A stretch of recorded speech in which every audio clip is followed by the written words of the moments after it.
Assalamu alaikum, dear students.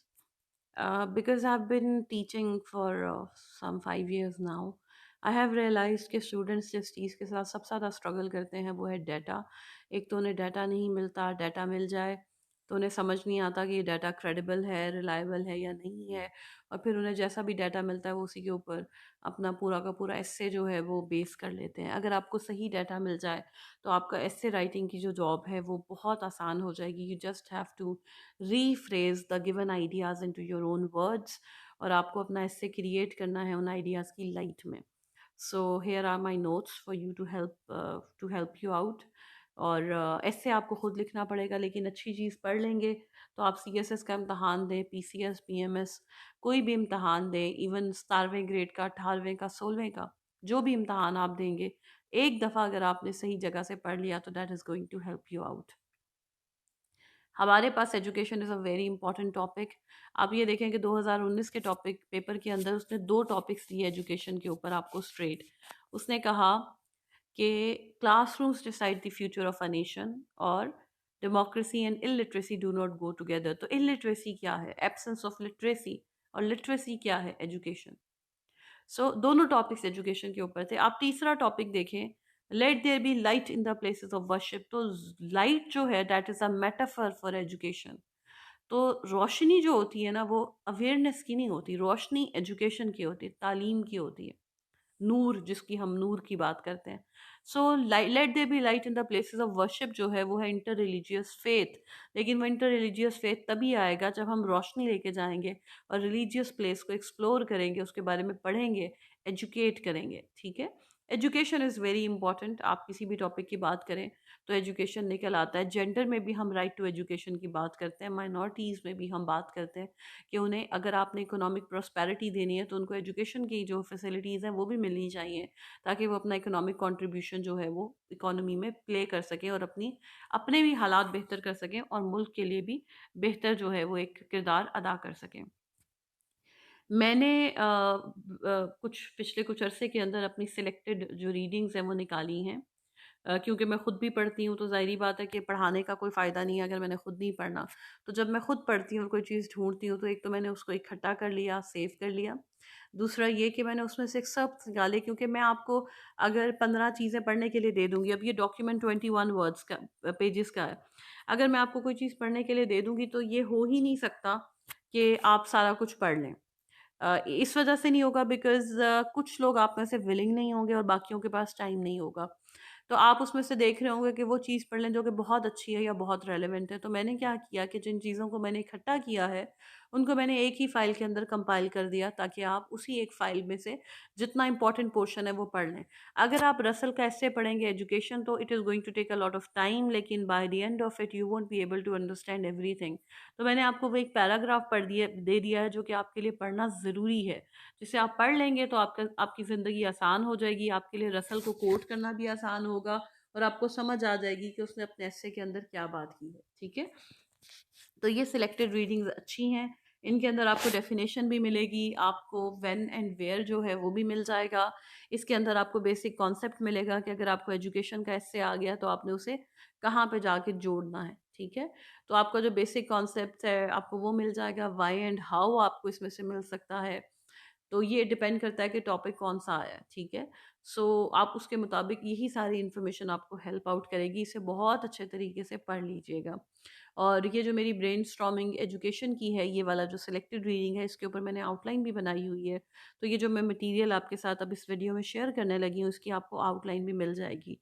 तो outline में आप देखेंगे कि मैंने कैसे इन्हीं सारे आइडियाज़ को ऑर्गेनाइज़ किया है ताकि मुझे पेपर में याद रहे। इसी की जब आप आउटलाइन देखेंगे तो आपको आइडिया होगा कि कैसे इन्हीं सारे पॉइंट्स को आउटलाइन के अंदर इनकम्पस किया गया है। वो आउटलाइन आपको हेल्प आउट करेगी अपने शॉर्ट शॉर्ट नोट्स बनाने के लिए, ताकि जब आप पेपर में बैठ के रिवाइज कर रहे हो तो आपने उन्हीं शॉर्ट नोट्स को गो थ्रू करना है। आपने ये नहीं करना कि सारी चीज़ जो है, पूरा जो सब कुछ पढ़ा था वो सारी किताबें खोल के बैठ जानी है। आपने सिर्फ पेपर से पहले आउटलाइंस देखनी है। ये जो आउटलाइन है that is going to help you out in understanding के शॉर्ट नोट्स क्या होते हैं। ठीक है। हमारे पास है education by Bertrand Russell. Almost all education has a political motive. Political motive होता है तमाम एजुकेशन का, किसी ग्रुप को स्ट्रेंथन करती है, किसी को वो ग्रुप रिलीजियस हो सकता है, नेशनल हो सकता है। इसका जो मोटिव होता है ये डिसाइड करता है कि आप कौन से सब्जेक्ट पढ़ेंगे और कौन से सब्जेक्ट्स नहीं पढ़ेंगे। यही वो मोटिव है जो कि मेंटल हैबिट्स डिटरमिन करता है जो कि किसी भी स्टूडेंट को दी जाएंगी। सो पाकिस्तान के एजुकेशन सिस्टम का प्रॉब्लम ये है कि जो मेंटल हैबिट्स आपको दी जाती हैं वो है क्रैमिंग, वो है रॉट लर्निंग। आपको क्रिटिकल थिंकिंग नहीं दी जाती है। और ये जो एग्जामिनेशन सिस्टम होता है ये फोकस इस चीज़ के ऊपर करता है कि आपको कौन सी आदतें डेवलप कराई गई हैं। ठीक है। To them most, but to all in some degree, education appears as a mean to acquiring superiority over others. It is infected through and through with ruthlessness and glorification of social inequality. So, education को जब हम job से relate कर देते हैं, job से इसका कोई ताल्लुक नहीं होता। एजुकेशन का ताल्लुक है इंटेलेक्चुअल इंटरेस्ट के साथ। ठीक है। लेकिन होता क्या है कि जब हम एजुकेशन को एग्जामिनेशन सिस्टम भी ऐसा ही रखते हैं और एजुकेशन को एक यार्ड स्टिक बना देते हैं तो एजुकेशन सुपीरियॉरिटी का एक की एक वजह भी बन जाती है और माशरे में इनइक्वालिटी को रिप्रेजेंट करने लगती है। That is a problem. और एजुकेशन को जब एम्प्लॉयमेंट के साथ रिलेट किया जाता है तो ये बात याद रखिएगा कि एजुकेशन का ताल्लुक आपको क्रिटिकल थिंकर बनाने से है। ठीक है। एजुकेशन का ताल्लुक इस चीज़ के साथ तो है कि आपको एक सब्जेक्ट के ऊपर नॉलेज दे दे। ठीक है। आपकी ग्रूमिंग कर दे। लेकिन एजुकेशन का ताल्लुक आपको एम्प्लॉयमेंट देना नहीं है। ये ताल्लुक है आपकी पॉलिसी का, ये ताल्लुक है स्टेट का, इकोनॉमी का, कि आपकी इकोनॉमी कैसी है और कैसे सारी चीज़ें चल रही हैं। ये एजुकेशन का काम नहीं है। हाँ, एजुकेशन और इंडस्ट्री को एट पार होना चाहिए ताकि एजुकेशनल इंस्टीट्यूशन से उन सब्जेक्ट्स के अंदर बच्चे निकले जिनकी इंडस्ट्री में ज़रूरत है। लेकिन इसका मतलब ये नहीं है कि एजुकेशन इंश्योर करेगी कि आपको जॉब भी मिल जाए। ठीक है। ये इकोनॉमी का काम है, स्टेट का काम है, इंडस्ट्री का काम है। ये हमने पहले भी रसल का डिस्कस किया हुआ है। और एम्स ऑफ एजुकेशन जो है रसल के वो ये हैं कि we must first make a distinction, some qualities are desirable in a certain proportion of mankind, other are desirable universally. We want artist but we also want man of science. और ये नहीं हो सकता कि हम सबको आर्टिस्ट बना लें। ठीक है। सो हमें देखना पड़ता है कि कौन सी हैबिट्स हैं जो कि हम अपने बच्चों को देना चाहते हैं। ठीक है। उसने यहाँ पे बात ज़रूर की है कि वाइटैलिटी है, करेज है, सेंसिटिवनेस है, इन इंटेलिजेंस है। ये इन चारों करेक्टरिस्टिक्स का हमारे साथ कोई ताल्लुक नहीं है क्योंकि हमारा एजुकेशन सिस्टम इस तरह की वैल्यूज़ पे फोकस नहीं करता कि हम अपने बच्चे को सेंसिटिव बनाएं। हाँ, इंटेलिजेंट बनाने की ज़रूर बात होती है लेकिन vitality, courage, sensitiveness and intelligence की बात हम नहीं करते हैं। लेकिन ये बात भी आप कोट कर सकते हैं कि जब रसल बात करता है एम्स ऑफ एजुकेशन की तो वो ये 4 एम देता है। लेकिन ये चारों एम हमें रिप्रेजेंट नहीं करते क्योंकि पाकिस्तान के अंदर जब हम एजुकेशन को देखते हैं तो एजुकेशन का मकसद ये है कि वो बच्चों को हम एक एग्जामिनेशन सिस्टम में से गुजार के एक फील्ड के अंदर इतना एक्सपर्ट करें कि they should be able to get a job. तो हमारा जो एम है, एम ऑफ एजुकेशन, हमारे हमारी कंट्री के अंदर या डेवलपिंग कंट्रीज के अंदर जो एम्स ऑफ एजुकेशन होते हैं वो चेंज हो जाते हैं। ठीक है। और कौन सी क्वालिटीज इंस्टिल करनी है, यहाँ पे आती है पर्सनालिटी डेवलपमेंट। यानी एजुकेशन दो चीज़ें करती है, एक नॉलेज देती है, दूसरा पर्सनालिटी को डेवलप करती है। तो कौन सी वैल्यूज़ हैं जो कि इनकलकेट करनी है वो एम्स ऑफ एजुकेशन में डिसाइड किया जाता है। विल ड्यूरेंट का जो ऑन एजुकेशन है ये हमने इंट्रोडक्शन के अंदर भी डिस्कस किया हुआ है और ये वैसे भी हमने इसको थीसिस स्टेटमेंट में भी देखा हुआ है। Education a global survey by मिशोनी, higher education is part of American dream. अच्छा, ये क्योंकि उसने अमेरिका के पर्सपेक्टिव से लिखा हुआ है इसलिए जब भी आप मिशोनी को पढ़ेंगे तो उसके अंदर आपको ये सारे के सारे जो अमेरिका की केस स्टडी है वो मिल जाएगी। This chapter answers these questions. अब ये आप अगर इसको देखें तो ये बहुत अच्छा इंट्रोडक्शन और बहुत comprehensive introduction, thesis statement, attention catcher और प्रीव्यू के साथ लिखा हुआ है। वो कहता है कि this chapter answers these questions bye focusing on education. अब एजुकेशन ये देखिए कॉमा लगा के उसने नॉन इसेंशियल इंफॉर्मेशन के साथ लिखा है उसने एजुकेशन की डेफिनेशन को। सो this is a very good way. आप में से जिन्होंने मुझसे प्रेसी एंड कॉम्पोजिशन पढ़ी है उनको पता होगा कि जो इसेंशियल और नॉन इसेंशियल इन्फॉर्मेशन क्या होती है। सो ये नॉन इसेंशियल इन्फॉर्मेशन में उसने डेफिनेशन दी है कि एजुकेशन, अब ये डेफिनेशन क्या है, the social institution through which society provides its member with important knowledge. और वो इंपॉर्टेंट नॉलेज क्या है, including basic facts, job skills, cultural norms and values. तो बेसिक फैक्ट्स आपको पता होने चाहिए, जॉब स्किल्स आनी चाहिए, कल्चरल नॉर्म्स एंड वैल्यूज आनी चाहिए, ठीक है। और हाई इनकम कंट्रीज में education is largely a matter of schooling, formal instruction under the direction of specially train teachers. तो classrooms decide the future of a nation. तो स्कूल क्या है, स्कूल या क्लासरूम क्या है, ये एक ऐसी जगह है जहाँ पे फॉर्मल इंस्ट्रक्शन मिलती है एक स्पेशली ट्रेन टीचर की निगरानी में, ठीक है। और इसमें उसने लिखा है कि ये जो स्कूलिंग है इसका लैटिन वो ग्रीक जो इसकी रूट है, इसका मतलब क्या था कि फॉर्मल स्कूलिंग का मतलब था लेजर। और teachers such as Socrates, Plato and Aristotle taught aristocratic upper class man. So इन्होंने एक बात तो ये कि एजुकेट किया एरिस्टोक्रेसी को, अपर क्लास को, और आदमियों को पढ़ाया, औरतों को नहीं पढ़ाया, ठीक है। सो ये ज़रूर देख लीजिएगा। और यहाँ पे एक बहुत अच्छा पॉइंट जो उसने शेयर किया है, today the limited schooling that takes place in lower income countries reflect the national culture. National culture को रिफ्लेक्ट करती है कि आपने किस तरह की एजुकेशन देनी है। जैसे ईरान के अंदर जो स्कूलिंग है उसको रिलेट कर दिया है इस्लाम के साथ, जबकि बांग्लादेश, जिम्बाब्वे और निकारांगू निकारांगुआ में has bean shaped by the distinctive cultural traditions जो हैं वो ओवरशैडो करते हैं एजुकेशन सिस्टम को, ठीक है।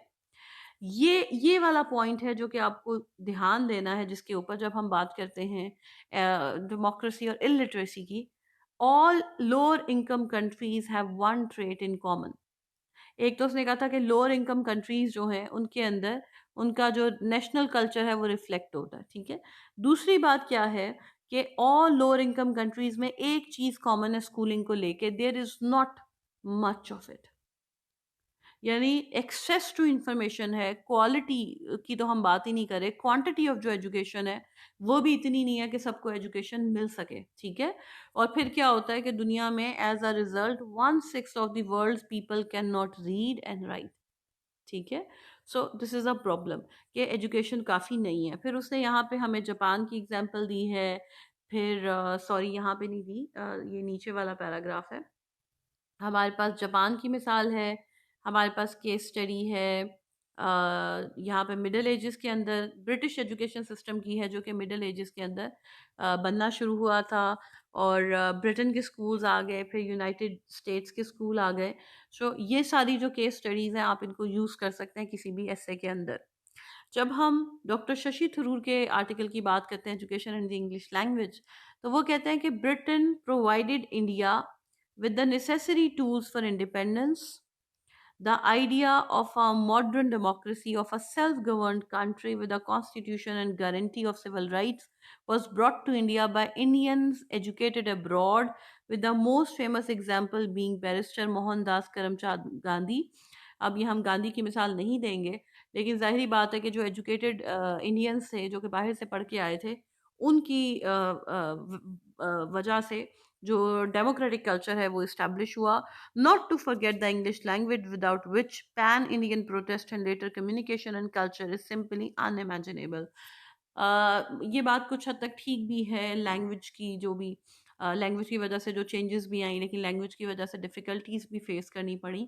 हमारा प्रॉब्लम ये है कि जब हम एजुकेशन की बात करेंगे, तो आप और मैं, ज़ाहिरी बात है कि हम एजुकेशन में जब हम पाकिस्तान की बात करेंगे और पाकिस्तान में हम एजुकेशन को डिस्कस कर रहे हैं, तो हमारे लिए तो पॉसिबल ही नहीं है कि हम पीछे मिडिल एजेस में चले जाएं। मिडिल एजेस में जिस एजुकेशन की बात हो रही है वो एजुकेशन है जो कि ब्रिटेन में चल रही है, तो हम तो ब्रिटेन में बात ही नहीं कर रहे। मिडिल एजेस में जो एजुकेशन थी हम उसमें जा नहीं सकते। स्कूलिंग का जो कल्चर है, जो स्कूल्स बने, इनकी जो मशरूमिंग हुई है वो मिडिल एजेस में हुई है। जब ये डार्क एजेस से बाहर आए हैं उस वक्त ये इन्होंने स्कूल बनाने शुरू किए हैं। हम यहाँ भी नहीं जा सकते और हम ग्रीक सोसाइटी में भी नहीं जा सकते, क्योंकि वहाँ पे एजुकेशन थी ज़रूर। सॉक्रेटिस नो दाई सेल्फ की बात कर रहा था, लेकिन वहाँ पे भी जो एजुकेशन चल रही है that is not education for all. हम बात कर सकते हैं लेकिन हम अपनी रूट्स ट्रेस नहीं कर सकते। हम जब पाकिस्तान की बात करेंगे तो हमें जाना पड़ेगा सब कॉन्टिनेंट के अंदर, और जब हम सब कॉन्टिनेंट के अंदर जाएंगे तो हमारे पास आएगा ये वेस्टर्न सिस्टम ऑफ एजुकेशन। और इस सिस्टम की बात करते हुए हमारे पास एक बहुत इंपॉर्टेंट चीज़ है ये जो सिस्टम था ये इंग्लिश के अंदर था और इसको अंग्रेज़ों ने इंट्रोड्यूस करवाया था और फिर उन्होंने इसी को यार्ड स्टिक बना दिया था क्वालिटी को मेजर करने के लिए। तो आप और मैं जब जाके पास्ट में बात करेंगे तो हम इसी के ऊपर फोकस करेंगे, हमें सब कॉन्टिनेंट की हिस्ट्री को देखना पड़ेगा।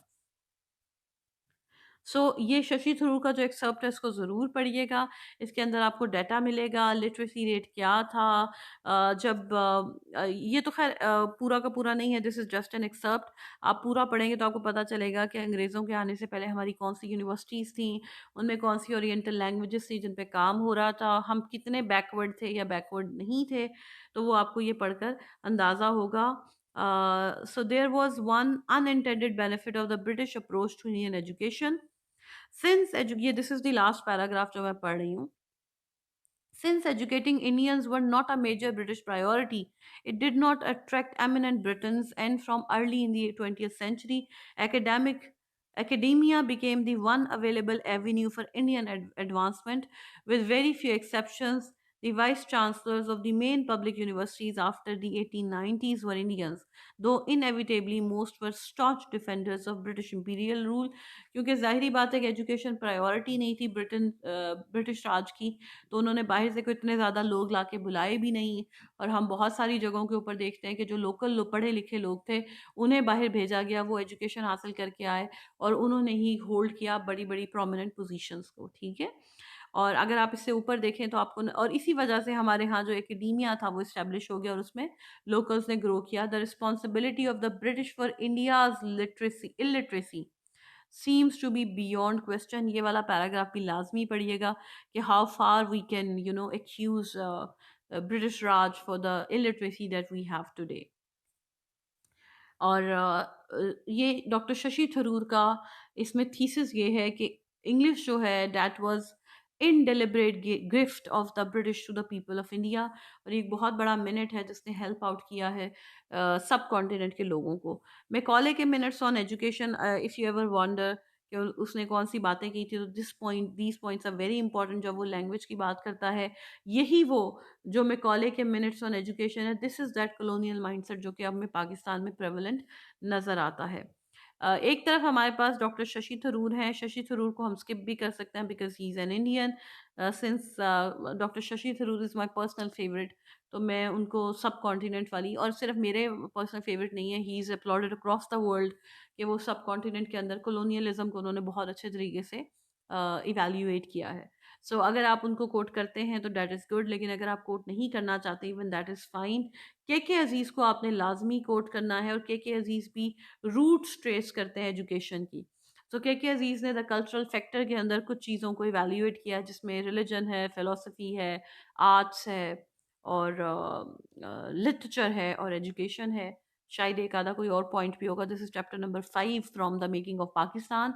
इसमें से कल्चरल फैक्टर को ज़रूर पढ़िएगा। इस पूरे चैप्टर के अंदर भी उन्होंने इवैल्यूएट किया है कि किस तरह से किन यूनिवर्सिटीज़ के अंदर, अलीगढ़ यूनिवर्सिटी के अंदर, बाकी यूनिवर्सिटीज़ के अंदर क्या चल रहा था, क्या पढ़ाया जा रहा था और ये मूवमेंट्स कैसे चली। ये है हमारा व्हेन एंड वेयर वाला पोर्शन। डॉक्टर शाहिद सिद्दीकी का जो आइडिया है वो विल ड्यूरेंट के आइडिया के ऊपर फॉर्मुलेटेड है। विल ड्यूरेंट का आइडिया ये है कि एजुकेशन की पहले ट्रांसमिशन होती है और उस ट्रांसमिशन ऑफ नॉलेज के बाद एक्चुअली एजुकेशन की जो हम एजुकेट करते हैं, वो जो कलेक्टिव हेरिटेज ऑफ नॉलेज है उसकी एब्जॉर्प्शन होती है। एक तरफ जो प्रीवियस जनरेशन है वो अपनी एक्यूमुलेटेड नॉलेज जो है वो अपकमिंग जनरेशन को, नेक्स्ट जनरेशन को देती हैं, और वो जो नेक्स्ट जनरेशन है वो एब्जॉर्ब कर लेती है। डॉक्टर शाहिद सिद्दीकी का आइडिया जो है वो इसी आइडिया के ऊपर फाउंड हुआ है कि वो कहते हैं कि एजुकेशन जो है ना, पहले तो होती है उसकी ट्रांसमिशन। तो जब वो ट्रांसमिट होती है उसके बाद उस ट्रांसमिशन के साथ जो चीज़ होनी चाहिए वो है ट्रांसफॉर्मेशन। तो हमारे एजुकेशन सिस्टम का फ्लॉ ये है कि ट्रांसमिशन ऑफ नॉलेज तो हो जाती है लेकिन ट्रांसमिशन नहीं होती, और उसके नतीजे में हम ये देखते हैं कि हमारा जो स्टूडेंट होता है वो क्रिटिकल थिंकिंग नहीं कर सकता। हमारा स्टूडेंट जो है वो खुद से सॉल्यूशंस नहीं निकाल सकता, क्योंकि हमने उसके अंदर ये आदत जो है वो इनकलकेट नहीं की है। तो ये डॉक्टर शाहिद सदीक का आइडिया है कि ट्रांसमिशन के साथ साथ ट्रांसफॉर्मेशन होनी चाहिए। अगर आप अपने एसे के अंदर डॉक्टर शाहिद सदीकी वाली डायरेक्शन में जाने वाले हैं कि क्रिटिकल थिंकिंग आनी चाहिए, should be able to think on his own. और आप बात करें कि क्लासरूम इसलिए डिसाइड करते हैं फ्यूचर ऑफ अ नेशन, क्योंकि उसके अंदर, क्लासरूम के अंदर स्टूडेंट को हम क्रिटिकल थिंकर बनाते हैं, उसको ट्रांसफॉर्मेशन करते हैं ट्रांसमिशन ऑफ नॉलेज के साथ। तो अगर आप इस पॉइंट से बात करें तो आप शाहिद सदीकी के साथ कोट करेंगे विल ड्यूरेंट को। और अगर आप ये बात करें कि एजुकेशन जो है उसका पॉलिटिकल मोटिव होता है, great Nations win without fighting, क्योंकि उनके जो लोग होते हैं वो इनोवेटिव होते हैं, उनके जो लोग होते हैं वो रिसर्च करते हैं, उनको इंटीग्रेट किया जाता है, पॉलिटिकली मोटिवेट किया जाता है। तो आप के अजीज़ की बात करेंगे और साथ में आप रसल को कोट करेंगे, क्योंकि उनके आइडियाज सिमिलर हैं, दे ओवरलैप। ये आपका के अजीज ही चल रहा है। Education as a strategic imperative from Pakistan beyond crisis भी, ये बहुत अच्छा एक चैप्टर है और इसको आपको पढ़ना चाहिए। मोइन यूसुफ और का ये ने लिखा है, और उनके साथ शानजे और मोइन यूसुफ ने लिखा है। This is very good, education as a strategic imperative. इसमें दो तीन लेवल्स के ऊपर बात हुई है। एक बात तो ये हुई है कि पाकिस्तान के अंदर जो है ना, वो क्वांटिटी ऑफ एजुकेशन जो है वो सफिशेंट नहीं है। तो सबको एजुकेशन हासिल कर ही नहीं सकते, क्योंकि इतनी एजुकेशन इतनी एक्सेसिबल ही नहीं है, तो उसका एक्सेसिबल होना बहुत ज़रूरी है। दूसरी उन्होंने बात की है कि क्वालिटी ऑफ एजुकेशन जो है ना वो सेम नहीं है। सो डिफरेंट स्टार्टा से जो बच्चे आते हैं दे आर इनकम्पैटिबल, और जो इलीट स्कूल से आते हैं उनकी जो होती है क्वालिटी वो ज़्यादा बेहतर होती है, उनके चांसेस ज़्यादा होते हैं ग्रो करने के। मदरसे वाले बच्चों के बिल्कुल नहीं होते, और जो पब्लिक स्कूल होता है उसमें जो बहुत अच्छे होते हैं, एक्सेप्शनल होते हैं, वो बच जाते हैं, बाकी दे आर डूम्ड। और जब हम क्वालिटी की बात करते हैं तो फिर हमारे एजुकेशन सिस्टम में से ही ये इनइक्वालिटी जो है, डिस्पैरिटी जो है, ये उसी में से ओरिजिनेट करती है। तो हमें एजुकेशन सिस्टम के अंदर क्वालिटी को इंश्योर करना पड़ेगा। और उन्होंने बात की है कि education as an expectation builder. तो जब हम एक्सपेक्टेशन बिल्डर की बात करते हैं तो प्रॉब्लम ये है कि हमारी एक्सपेक्टेशंस बिल्ड हो जाती हैं। तो हम सोचते हैं कि हमने अपने बच्चे को पढ़ा लिया, अब हमारा बच्चा जो है वो फौरी तौर पे जो है ना वो कोई ना कोई जॉब हासिल कर लेगा और अच्छे जगह पे जाके काम शुरू कर देगा। That does not happen always, जिसकी वजह से प्रॉब्लम होती है और मुआशरे के अंदर डिससेटिस्फेक्शन और कंटेम्प्ट जो है वो स्टेट के लिए आता है। तो एजुकेशन को as a strategic imperative use करना चाहिए, और स्टेट को चाहिए कि वो एजुकेशन में से मैक्सिमम जो बेनिफिट्स हैं उनको रीप करने की कोशिश करे। और ये वाला जो डाटा है, इसके अंदर जो डाटा दिया गया दैट इज़ आउटडेटेड, आपको डाटा नया निकालना पड़ेगा। आपको नज़र आ रहा है कि ये 2008 का डाटा है, तो आपको डाटा अपना देखना पड़ेगा, बट द कॉन्सेप्ट प्रिवेल्स। ठीक है,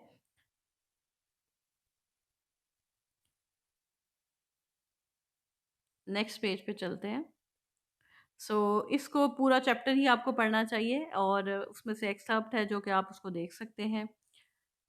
इसमें एजुकेशन सिस्टम भी लिखा हुआ है, ये लिखा हुआ है three education systems are broadly stratified along three directions. और ये डायमेंशंस कौन सी हैं? Social, economic, qualitative and ideological. तो ये डाइवर्सिटी बहुत अच्छे तरीके से इस एस्से के अंदर उन्होंने बहुत बहुत अच्छे तरीके से, प्रोफाउंड तरीके से एजुकेशन का जो पूरा का पूरा सिस्टम है उसको डिस्कस किया है, जिसको आप पढ़ेंगे तो आपको बहुत ज़्यादा हेल्प आउट करेगा।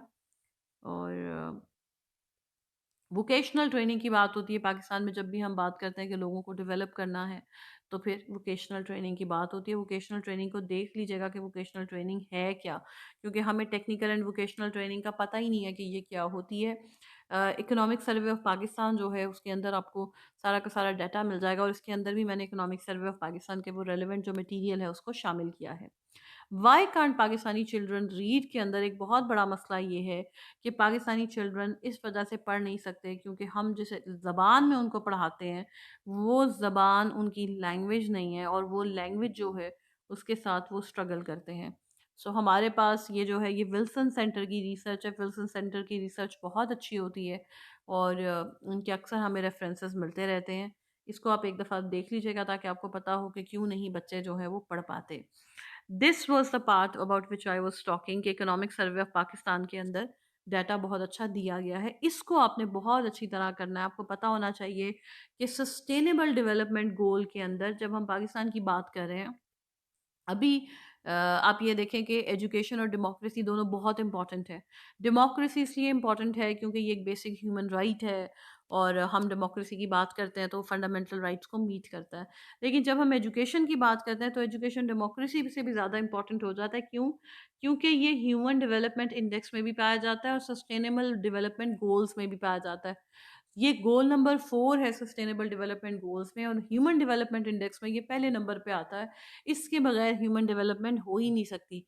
तो एजुकेशन के आप दोनों तरीके से एचडीआई में या एसडीजी में जाके उसकी ग्राउंड जो है वो निकाल सकते हैं। सस्टेनेबल डेवलपमेंट गोल का हमारा नेशनल फ्रेमवर्क क्या है, हमारी नेशनल प्रायोरिटी क्या है 2030 तक, कैसे हमने एलिमिनेट करना है जेंडर डिस्पैरिटी को, कैसे इंश्योर करना है कि हमारे जो सारे लोग हैं उनको लिटरेट किया जाए, कैसे हमने बिल्ड करना है, अपग्रेड करना है एजुकेशन फैसिलिटीज़ को, और किस तरह से हमने इंक्रीज़ करना है क्वालिफाइड टीचर्स को, और इंटरनेशनल कोऑपरेशन को लेकर आना है। ये सारी चीज़ें पता होना बहुत ज़रूरी हैं। नेशनल प्रायोरिटी एसडीजी इंडिकेटर क्या है, हमारी नेशनल बेसलाइन क्या है। जब तक आपको बेसलाइन नहीं पता होगी तो हमने आगे क्या बात करनी है, ठीक है। सो हमारे पास टोटल 57% लोग थे 14 से 15 में, 2014-15 में, और 2030 तक हमें 100% अचीव करना है। लड़कियों में लिटरेसी रेट डिफरेंट है, लड़कों में डिफरेंट है। हमारा जीपीआई प्राइमरी कितना था, हमने उसको कहाँ लेके जाना है, ठीक है। हर चीज़ के अंदर आपको प्रॉपर डाटा मिलेगा जिससे आपको समझ आएगी कि हमने क्या करना है। प्राइमरी स्कूल है तो इंफ्रास्ट्रक्चर का प्रॉब्लम क्या है, पानी का क्या है, सैनिटेशन का क्या है, हर चीज़ का आप देखें आपको उसमें स्टैटिस्टिक्स मिल रहे हैं। एजुकेशन के जब हम इंडिकेटर की बात करते हैं, ये ह्यूमन डेवलपमेंट इंडिकेटर्स हैं 2018 के। इसमें ईरान है, श्रीलंका है, मालदीव्स है, इंडिया है, भूटान है, बांग्लादेश है, नेपाल है, पाकिस्तान है, ठीक है।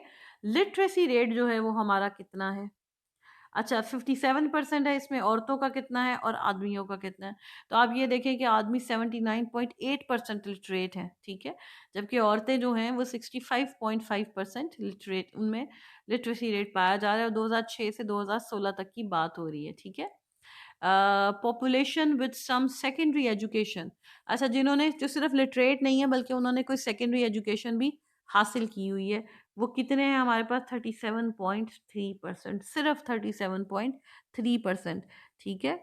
और ग्रॉस इनरोलमेंट रेशो जो है वो प्री प्राइमरी में कितनी है, प्राइमरी स्कूल में कितनी है, सेकेंडरी में कितनी है, और टर्शरी में कितनी है। अब आप ये देखें कि जैसे जैसे हम आगे जा रहे हैं पाकिस्तान में, तो टर्शरी पे हमारा जो इनरोलमेंट है वो मिनिमम होगी, और यहाँ पे हमारे पास हायर एजुकेशन आती है जिसकी हम बात करते हैं।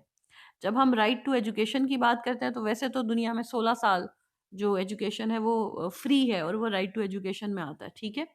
लेकिन पाकिस्तान की जब हम बात करते हैं तो प्रॉब्लम प्रॉब्लम ये होती है कि बच्चे स्कूल में जाते हैं, इनरोल हो जाते हैं, और उसके बाद बच्चे गायब हो जाते हैं, ड्रॉप आउट हो जाते हैं, वो अपनी एजुकेशन पूरी नहीं करते। और स्कूल का ड्रॉप आउट रेशियो क्या है? 22.7, which is too much. Public expenditure क्या है हमारा? 2.8 है जीडीपी के अंदर, और ह्यूमन डेवलपमेंट इंडेक्स के अंदर हम 150th पोजीशन के अंदर हैं, ठीक है। Even Iran is better than us, India for obvious reasons is better, Sri Lanka बेहतर है, और अफगानिस्तान आप देखें कि हमारे बाद आ रहा है। So we are not in a good shape, और ह्यूमन डेवलपमेंट इंडेक्स में हम बहुत पीछे हैं। ये this is very good data, very very good data, very comprehensive. और क्योंकि ये 18-19 का है डाटा, तो ये बेसिकली तो ये 2019 का आपका है, economic survey of Pakistan, this is very latest, ठीक है। सो आपको पता होना चाहिए कि डेवलपमेंट प्रोग्राम्स कौन से चल रहे हैं, पंजाब, सिंध, खैबर पख्तूनख्वा और बलूचिस्तान के अंदर क्या हो रहा है, कितने न्यू एजुकेशनल प्रोजेक्ट्स हैं, कितने पैसे खर्च हो रहे हैं, टेफ्टा में कितने हो रहे हैं, नेफ्टेक में कितने हो रहे हैं। टेक्निकल एंड वोकेशनल एजुकेशन है जिसके बारे में मैं आपसे बात कर रही थी। यहाँ पे कॉन्सेप्ट नहीं है, यहाँ पे डाटा है। So you need to go through vocational education. आपको पता है कि जब हम ब्रिटिश राज की बात करते हैं तो ब्रिटिश दौर के दौरान में जो वोकेशनल ट्रेनिंग दी गई थी वो बास्केट्स बनाने की भी थी, कि लोगों को बास्केट बनाना सिखाया गया था, बड़ी छोटी छोटी चीज़ें। तो वोकेशनल ट्रेनिंग में हम बड़ी सारी चीज़ें हैं जो कि अपने बच्चों को सिखा सकते हैं कुछ बेसिक एजुकेशन के बाद, जिससे उनको कोई हुनर आ जाए। लेकिन you have to go through it. फिर हायर एजुकेशन के हमारे स्टेटिस्टिक्स क्या हैं, that is also important. Education की दो ही डायरेक्शंस है, या हायर एजुकेशन है या फिर प्राइमरी एजुकेशन एजुकेशन है। जब हम प्राइमरी एजुकेशन की बात करेंगे तो ड्रॉप आउट रेशो आ जाता है, और जब हम हायर एजुकेशन की बात करते हैं तो हमारे पास एक तो इनरोलमेंट आ गई, कितने परसेंट लोग हैं जो कि अब अपनी हायर एजुकेशन करते हैं।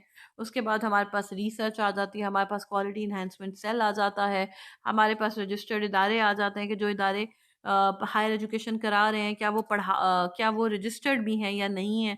ये सारी चीज़ें बीच में शामिल हो जाती हैं। सो हमारे पास इनरोलमेंट है, जिसमें हमें बताया गया है कि जी इनरोलमेंट कितनी पाई जा रही है। वो आपको यहाँ पे प्रोविंस वाइज उसका पूरा का पूरा डाटा जो है वो नज़र आ रहा है, आप उसको यूज़ कर सकते हैं। और आज़ाद जम्मू कश्मीर और पाकिस्तान के अंदर टोटल जो है वो इतने लोग हैं, और आप उसको पूरे उसमें टेबल के अंदर चेक कर सकते हैं। नेशनल समरी ऑफ इनरोलमेंट भी आपको मिल जाएगी, नेशनल रूरल भी मिल जाएगा, क्वालिटी ऑफ लर्निंग भी मिल जाएगी। अब आप ये देखें ना, learning levels in all three competencies क्या हैं? Languages, English and arithmetic has improved since 2016। यानी लैंग्वेजेस, इंग्लिश, लैंग्वेज से मुराद है इंग्लिश, सिंधी और पश्तो, इंग्लिश ज़बान, और अरिथमेटिक जो है आपका बेसिक जो मैथ्स है उसके अंदर इंक्रीज हुई है। 56% of class 5 students were reported as being able to read a story compare to 52% of class 5 who could not do so in 2016। तो 18 में जो 56% बच्चे हैं वो कहानी पढ़ सकते हैं, जबकि 2016 में 52% थे जो कि कहानी पढ़ सकते थे। तो ये अब आपको आगे भी मिल रहा है कि टॉप स्कोरर्स जो हैं लैंग्वेज के अंदर, या आपको उर्दू में मिल रहा है, एजेके का जो है वो सबसे ज़्यादा है, फिर आपको इंग्लिश मिल रहा है। तो आपको पता चल रहा है कि किसका जो है जो रेशो है, स्कोर जो है वो ज़्यादा है। फिर आपको अरिथमेटिक्स मिल रहा है, और आपको नज़र आ रहा है कि एजेके जो है वो सबसे ज़्यादा आगे है। और फिर हमारे पास खैबर पख्तूनख्वा है अरिथमेटिक्स के अंदर, फिर जीबी है, फिर पंजाब है। तो आगे आपको परसेंटेज भी मिल रही है, क्योंकि पंजाब की पॉपुलेशन ज़्यादा है। Obviously that is a problem. कभी भी डाटे को एनालाइज करते हुए ब्लाइंडली एनालाइज नहीं करते। हमने वो पढ़ा था मुस्लिम माइनॉरिटी इन ब्रिटिश इंडिया, तो मुस्लिम्स एक माइनॉरिटी ज़रूर थे, लेकिन वो माइनॉरिटी भी 100 मिलियंस की थी। ठीक है। सो अगर हम पंजाब की बात करें और पंजाब पीछे है, तो आपको उसको देखना पड़ेगा। अब क्योंकि ये इन्फर करना शुरू कर देते हैं ना, अब आप देख के कहें कि जी पंजाब तो सबसे पीछे है, किसी इंडिकेटर में फॉल नहीं करता, तो पीछे इसलिए भी है क्योंकि पंजाब की आबादी ज़्यादा है। ठीक है। सो उस फैक्टर को भी आप जहन में रखेंगे। और फिर हमारे पास मदर्स एजुकेशन है कि माँओं की एजुकेशन का क्या हाल है, स्कूल की फैसिलिटीज़ के ऊपर आपको डाटा मिल जाएगा। मल्टी ग्रेड टीचिंग जो है आपको उसके ऊपर डाटा मिल जाएगा। ACER findings and disability, health and functioning. आपको पता है एजुकेशन सेक्टर में पाकिस्तान में हम डिसेबल बच्चों को के लिए हमारे पास कुछ भी नहीं है। ठीक है। कोई हमारे पास उसके लिए इंफ्रास्ट्रक्चर नहीं है, हमारे पास लाइब्रेरीज नहीं है, हमारे पास उनको बिठाने की जगह नहीं है। We don't know how to deal with them. Education is not a solution, ये वो नैरेटिव है जो कि पिछले कुछ अरसे में डेवलप हुआ है कि एजुकेशन सोल्यूशन नहीं है, क्योंकि एजुकेशन से नौकरी नहीं मिलती है। इसमें एजुकेशन का कोई कसूर नहीं है कि नौकरी नहीं मिलती है। इसको हम एक दफ़ा गो थ्रू करते हैं। The level of individuals education confers the ability to realize their full potential, just as the lack of adequate diet results in physical stunting, the lack of adequate education results in intellectual stunting, both are handicaps that hinder the realization of human potential. That is very right. आप चाहें तो इसको quote कर सकते हैं. This is a very good quotation. But this education provides very different kinds of tools, the ability to think, to learn, to reason, to evaluate evidence, to argue logically, to differentiate truth from falsehood. ये वो चीज़ है, to differentiate truth from falsehood, जहाँ पे हम आके बात करते हैं लिटरेसी तो है ही, लेकिन हम बात करते हैं मीडिया लिटरेसी की, कि हमारा जो बच्चा है उसको पता होना चाहिए कि भाई अगर वो ऑनलाइन बैठा है, उसको पता होना चाहिए सोशल मीडिया के ऊपर कि फेक न्यूज़ क्या है, हेट स्पीच क्या है, गलत और सही क्या है। Media literacy is very important. जब हम मीडिया लिटरेसी का वर्ड इस्तेमाल करते हैं तो वो सोशल मीडिया के लिए आता है। In short, this education provides the foundation for leading a life based on reason. On the contrary, what we commonly understand as education is much better described as training in particular skills like medicine, engineering, and accounting. We mistakenly believe that the earlier we start students on acquiring such skills, the better off they would be. Thus, the existence of pre-professional streams in high school, यानी पहले ही आपको पता होता है कि बच्चे जो हैं वो डिफरेंट सेक्शंस में बैठे होते हैं, और वो साइंसेस में, आर्ट्स में, और वो उसी डायरेक्शन में फॉलो कर रहे होते हैं, क्योंकि आगे जाके उन्होंने उस फील्ड को ज्वाइन करना होता है। This insistence on acquisition of skills comes at the expense of general education that ought to be mandate of school. It is no surprise that we have many highly skilled technicians who appear intellectually stunted. This second type of education, the acquisition of skill, is what people need to earn their livelihoods. तो जब हम livelihood की बात करते हैं उसका ताल्लुक है the acquisition of skill के साथ. Here we are guilty of a major fallacy because the demand for skills does not exist independently of the state of the economy and society. To take an obvious example, if an economy is not generating any jobs, training a whole lot of professionals is not going to lead to development. We should be familiar with this phenomenon, having seen a huge number of Pakistani professionals immigrating in search of jobs. They are moving to developing economies requiring specific types of skills. ये वाला जो problem है इसको आप coat कर सकते हैं, ये एक मसला है कि इकोनॉमी अगर जॉब्स जनरेट नहीं करेगी तो इतने सारे प्रोफेशनल्स को डेवलप करने का फ़ायदा कोई नहीं है। और फिर जब हमने उन्हें डेवलप कर लिया तो इवेंचुअली हमारे सोसाइटी के अंदर क्या होगा, ब्रेन ड्रेन होगा क्योंकि उनको जॉब नहीं मिलेगी, और अगर जॉब मिलेगी तो वो फील करेंगे कि उतनी अच्छी नौकरी नहीं है जितनी कि वो डिज़र्व करते हैं। सो एजुकेशन उनको वैसे रिवॉर्ड नहीं करेगी जैसे उनको रिवॉर्ड करना चाहिए। ठीक है। सो एजुकेशन सोल्यूशन नहीं है, सोल्यूशन इकोनॉमी को स्ट्रेंथन करना भी है, और सोल्यूशन ये भी है कि हम स्किल डेवलप करने के साथ साथ बच्चों के अंदर दीगर चीज़ों को भी इंस्टिल करें ताकि वो उनकी ज़िंदगी का एक पार्ट बन जाए। इस डॉक्यूमेंट के अंदर यू विल हैव 21 पेजेस। मैंने जो एजुकेशन सर्वे ऑफ पाकिस्तान है, इकोनॉमिक सर्वे ऑफ पाकिस्तान में से जो एजुकेशन का चैप्टर, जो ये ऊपर वाला आपका सारा चैप्टर चल रहा था, इसमें से मैंने एक्सर्प्ट दिए हैं, आप पूरा चैप्टर भी पढ़ सकते हैं। ड्राइव का लिंक आपके पास है, इसकी आउटलाइन मैंने अपडेट कर दी है, आपको अपलोड कर दी है ताकि आप उसको देख लें।